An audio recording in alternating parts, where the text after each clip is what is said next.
اللہ کی کتاب القرآن فہم۔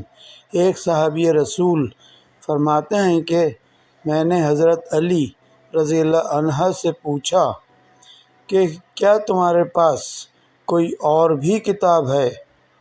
انہوں نے فرمایا کہ نہیں، مگر اللہ کی کتاب قرآن ہے، یا پھر فہم ہے جو وہ ایک مسلمان کو عطا کرتا ہے، یا پھر جو کچھ اس صحیفے میں ہے۔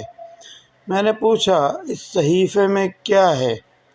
انہوں نے فرمایا دیت اور قیدیوں کی رہائی کا بیان ہے، اور یہ حکم کہ مسلمان کافر کے بدلے قتل نہ کیا جائے۔ صحیح البخاری حدیث نمبر 111۔